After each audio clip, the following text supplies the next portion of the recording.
Bonjour, c'est Ours Sauvage. Voilà, je vais vous faire un petit dessin, essayer de vous faire un petit dessin pour vous expliquer comment se manifeste la vie, comment elle se crée, comment se créent entre guillemets les émotions, comment tout se manifeste. Enfin voilà, on va essayer de faire, on va faire un dessin, vous allez comprendre. Donc voilà, déjà on va représenter schématiquement la source de la vie, l'univers, Dieu en quelque sorte. Donc c'est tout ce qui est. Je mets des petits points parce que ça n'a pas de limite en fait, ça n'a pas de forme. Donc c'est pour symboliser juste tout l'univers, tout ce qui est et tout ce qui n'existe pas. Voilà. Donc Dieu, entre guillemets, a choisi de, euh, d'apprendre à se connaître. Pour apprendre à se connaître, euh, donc c'est comme si on parlait l'âme universelle. Cette âme, il l'a dans le même, il l'a redivisée en quelque sorte. Et dans cette âme, il y a une autre âme, et dans cette autre âme, il y en a encore, et ainsi de suite, à l'intérieur, c'est ce qu'on appelle le fractal. Voilà. Donc, pour faire un peu plus gros, pour schématiser, donc là, il y a votre âme, là, dans votre âme, il y a plusieurs incarnations, qui peuvent en avoir autant qu'on veut, par exemple. Cette âme donc peut s'incarner plusieurs fois dans le temps. Donc le temps est vertical, donc c'est comme si tout se passe en même temps. Donc on est dans un schéma qui est en dehors du temps et de l'espace. Donc votre âme, elle peut être regroupée par une autre âme. Dans cette âme, il y a encore d'autres âmes. Dans cette âme, pareil. Tac, tac, tac. À l'intérieur d'elle-même, elle peut être encore redivisée. Une plus grosse âme peut encore avoir plusieurs âmes.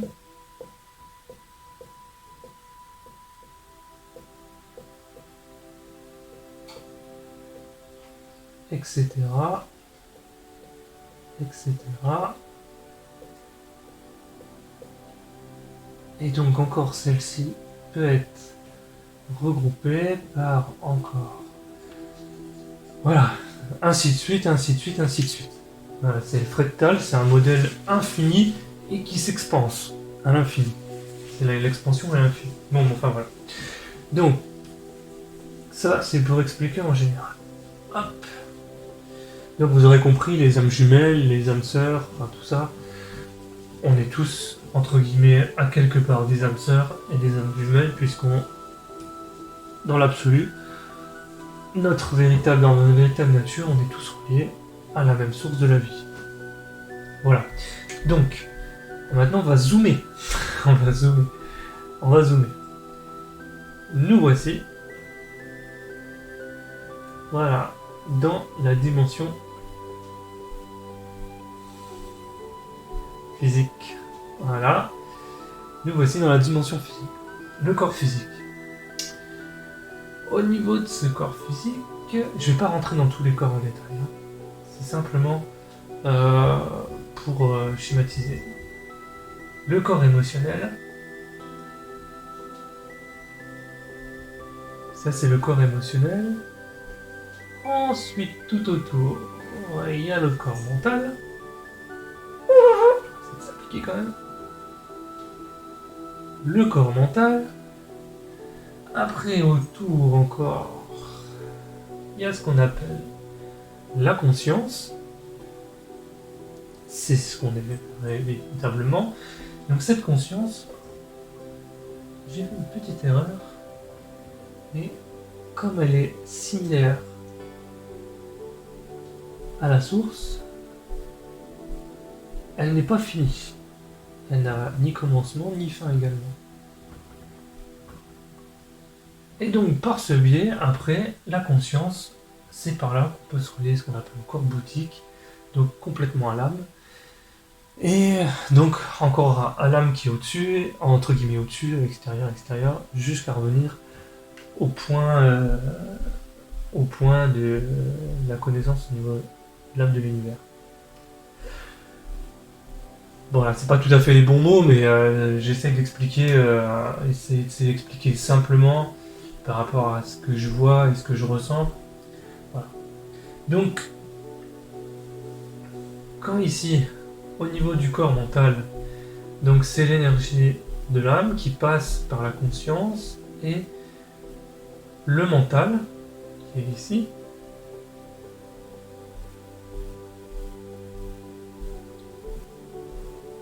crée la forme. Donc, quand vous êtes à l'extérieur, donc tout ici, il faut voir que c'est l'énergie de la source, donc qui, quand dans le mental vous pensez chaise, il manifeste chaise. Si vous voyez une chaise, il manifeste chaise. Voilà. Donc c'est le mental qui crée, ça passe par le corps émotionnel, ça donne l'élan, la force, et ça matérialise dans le monde physique. Chaise. C'est pour schématiser, hein. Dans la réalité, si vous avez compris, c'est quand même un peu plus compliqué que ça. Quoique, plus j'avance dans l'introspection et à me rappeler véritablement qui je suis, enfin qui on est, véritablement, j'ai vraiment l'impression que avec une certaine, si on est vraiment purifié, on arrive à manifester directement une chaise ou déplacer une montagne parce qu'on aura dépassé toutes les limites en fait du mental. Donc quand on dépasse les limites du mental, on arrive dans la limite infinie des possibilités et des manifestations qui sont possibles. Bon, enfin bref, voilà.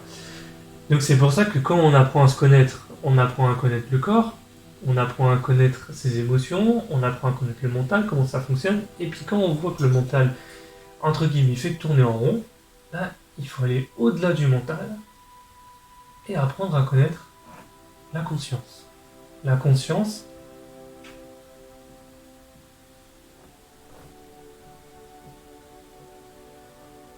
c'est l'observateur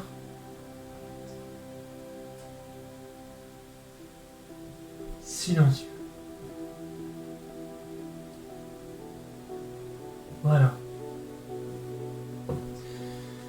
Alors, qu'est-ce qui se passe? Donc, quand vous êtes l'observateur silencieux, l'énergie qui est liée à la conscience et à l'âme de l'univers, l'énergie primordiale, c'est l'amour, sagesse.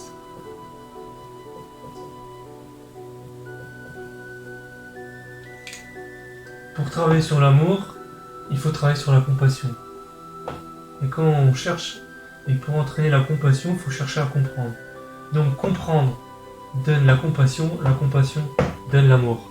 L'amour permet la sagesse, et ça permet de prendre du recul à chaque fois. Ben voilà. Bon, par exemple, quand il y a quelque chose, vous êtes dans votre voiture. Excusez-moi, je suis très mauvais en dessin. Voilà, vous êtes dans votre voiture. Il y a quelqu'un avec une autre voiture qui vous fait une queue de poisson. Paf! Et ici, dans votre tête, vous êtes en train de penser et de mettre en colère.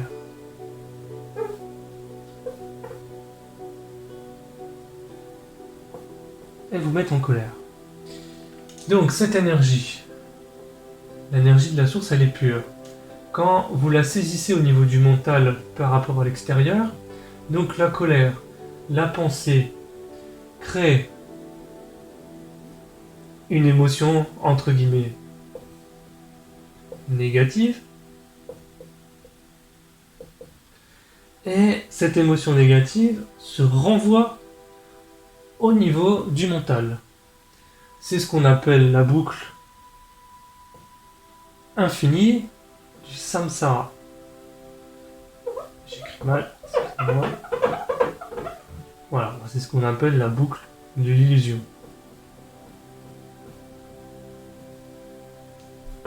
Autant que vous restez dans cette boucle de l'illusion, donc vous restez figé sur l'extérieur, donc qui n'a pas véritablement de réalité en soi, vous restez bloqué dans l'inconscient.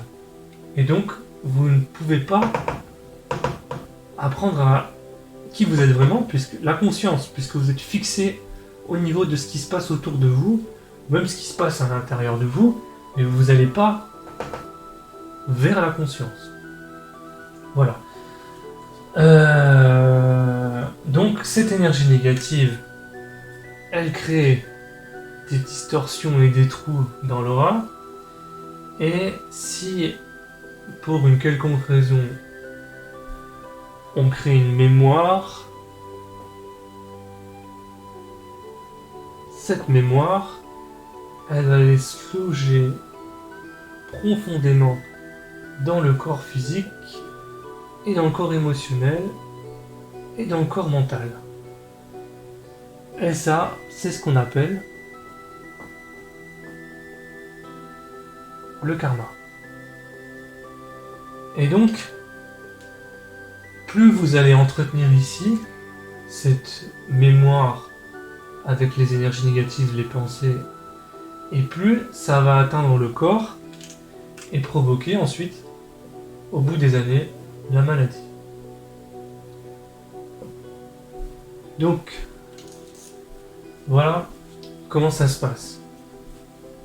Pour libérer en fait cette souffrance, il faut redevenir l'observateur silencieux qui est ici.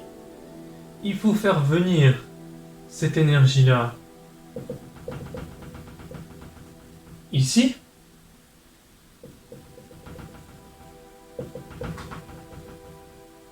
La lumière et mettre toute l'acceptation. L'acceptation, donc ça traverse toutes les couches. Toute cette énergie pour libérer la mémoire. Et donc, toutes les mémoires ici, qui sont bloquées au niveau du corps physique au fur et à mesure, donc avec les siècles et des siècles de mémoire. Et pour libérer la souffrance. Donc par la respiration, faire entrer la lumière. La respiration est très importante puisque c'est dans l'air. L'air est la particule la plus subtile. Elle est reliée intimement à l'âme. Et donc, on fait rentrer dedans et on libère l'émotion, on libère la souffrance, on libère la pensée et on se purifie au fur et à mesure. Donc, tout ce qui existe dans le monde comme on le comprend, il vient des mémoires qu'on se transmet de génération en génération, qui sont maintenues, qui nous conditionnent. Donc le but, c'est d'apprendre à connaître, à se rappeler qu'on est la conscience, et libérer en fait toutes ces mémoires qui sont agglomérées au fur et à mesure des années. Voilà. La source de la souffrance et de l'illusion, c'est la dualité. J'aime, je n'aime pas. C'est le jugement. Et c'est ça qui crée l'illusion et qu'on reste bloqué là. Pour pouvoir se connecter à la conscience, il faut placer la conscience, donc l'attention, au niveau du corps physique. Parce que quand on place donc l'attention, la conscience, donc l'observateur silencieux, au niveau du corps physique, on fait rentrer en fait l'énergie, entre guillemets, on refait refusionner l'énergie de l'amour et de la paix et de la quiétude jusque dans les moindres particules du corps, de toutes les cellules. Et donc au fur et à mesure, on apprend à être simplement ce qu'on est. Sans ego, sans image, voilà. Voilà, j'ai essayé de vous expliquer assez simplement, je sais pas si ça fait simple, pour moi c'est simple dans ma tête, quoique des fois c'est un peu compliqué quand on arrive dans toutes ces choses, mais voilà. J'espère que ça vous a plu, n'hésitez pas à poster un commentaire, si vous avez d'autres questions, n'hésitez pas à en poser, j'y répondrai avec plaisir. Je vous remercie, à bientôt, ciao ciao.